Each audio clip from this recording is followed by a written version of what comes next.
Good day mga ka-EA. So for today's video, eto na naman tayo. Sumali na naman tayo ng sector pooling dito sa may area namin sa Bulacan. So yung kabuuan ng sector A, yung may Kawayan, Norsagaray, sa Pampalay, San Jose del Monte, ano pa ba? Basta yung mga majority ng ng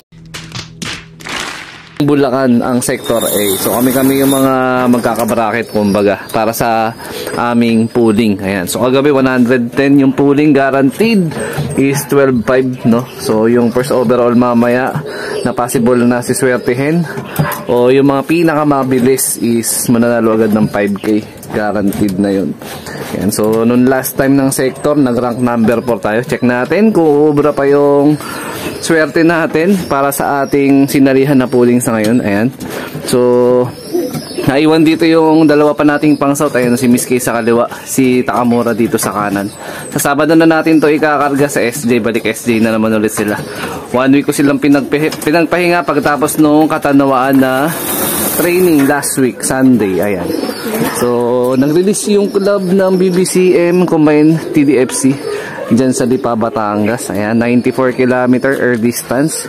So possible arrival pa uwian natin 1 per speed nasa 920 onwards na yan. So na-expect natin magkabang tayo mga 920, no? Kasi nung last time medyo mabilis yung ibon Tingnan natin kung ganun pa rin yung yung magiging accurate or magiging accuracy ng speed ni Chocolab, kung le-level pa rin siya dun sa mga mabibilis, no? So kahit pa paano nakadikit tayo dun sa mga mabibilis last time, which is nakakatuwa, no? At nakaka-challenge talaga na maging consistent siya na ganun yung lipad niya. Yun nga lang, gawing kaliwa na ng south yung pinakabitaw kanina. Instead of dapat pa Quezon yun, pero ayun, binitawan ng Lipa.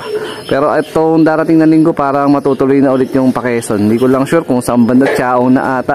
Kasi second lap pan race naman namin sa TDFC.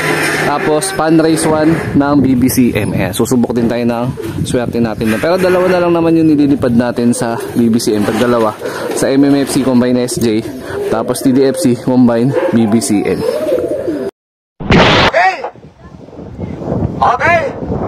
Okay, BBCM 817 Lipa City, Batangas. 1, 2, 3, release! Ayan po, good morning BBC Manila. Ayan po mga ibon po natin. Napakarami. Pakikabog.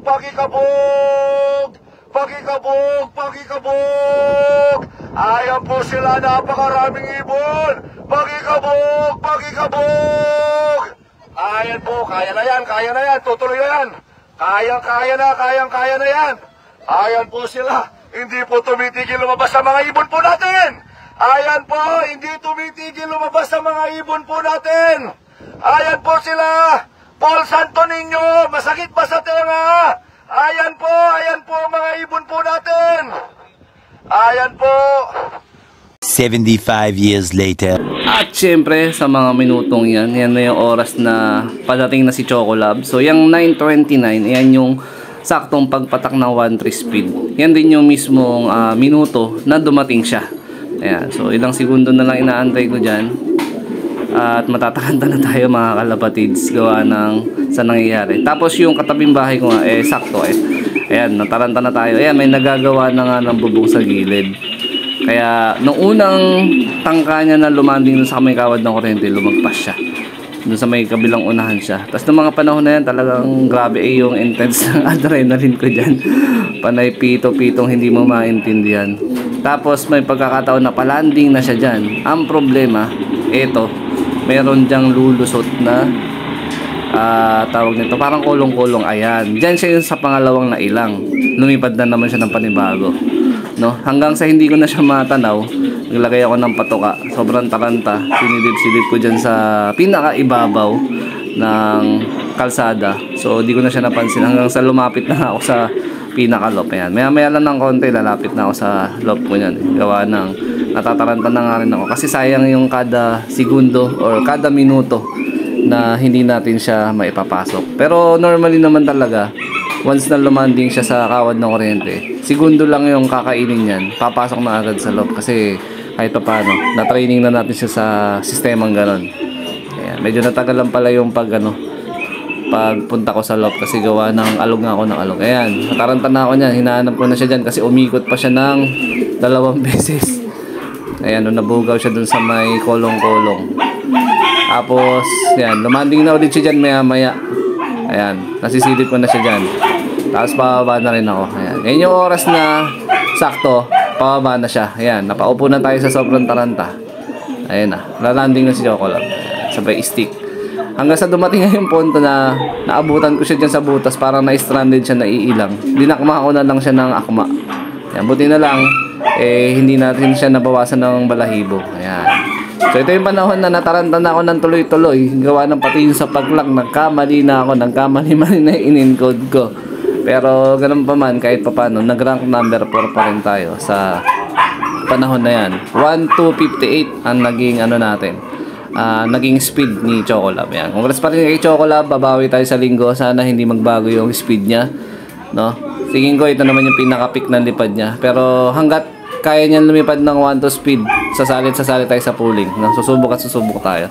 So, may katag team siya dyan. Naikla ko naman din after 5 minutes. Yun nga lang, hindi na natin nakakuha yung tag team prize sa club ni Madam Teresa. At nakuha ko na ng prize niyan. First sa Op Color, second naman ang OBYB. The next day. Tayo mga ka-EA, time check natin. Syempre 7 o'clock AM. Ayan, hindi na natin natapos yung vlog kahapon. Friday. So ngayon ay Sabado na ng umaga kasi meron din akong pasok. Hinabol ko yung oras kahapon pag uwi ng ibon. So sayang na sayang. So 2 minutes din kasi talaga yung nakaltas na minuto ni Chocolab. Gawa nang nailang siya dun sa gagawa ng bubong. Actually may magagawa na naman nga ng bubong mamaya. Pero bukas mukhang wala kasi Sunday bukas. Pero may abangan tayo ng pan race. Tapos yun nga lang medyo masaklap gawing Bicol masama ang panahon. No? Mayroon akong kaibigan doon na nag-post ng video, umuulan. Ayan, halos kakatapos lang din natin magdinis dito sa flyer slope natin. Ayan, ayan, dry na dry, tsaka malinis na yung pinaka-flooring nila. Tapos yun nga lang, nasa dinis, kagaya ng hindi ko naasahan na maiilang siya dito sa nagagawa. Ayan, natanggal na nga yung bubong. So, no time na palanding dapat siya dito sa kable, lumagpas siya. Doon siya nakapag-landing sa kabila. Ang problema, nung dapat pa-rekta na siya dito, mapapansin nyo, meron pang dumaan na parang kolong-kolong ng mineral water yun eh. Doon naman siya yung pangalawang nailang. Kaya sayang yung minuto na yun. Pero okay lang, proud pa rin ako kay Chocolab kasi nga, pumasok pa rin tayo kahit pa paano doon sa rank number 4 na naman. So 2 times rank number 4 na siya sa sector pooling ng sector A. Ayan. Pero kaya sana natin pumesto ng 2 or 3, no? Kung wala tayong naging problema sa trapping. Pero ganun pa man, ganun talaga, kasama talaga sa obstacle yung mga ganun, no? Nataon lang talaga na nagkasabay-sabay. Tapos nung nailang siya dito, pumunta siya doon sa may kawad ng kuryente. Ayun, mga ibang-ibon natin, no? Mga boy kawad. Ayan.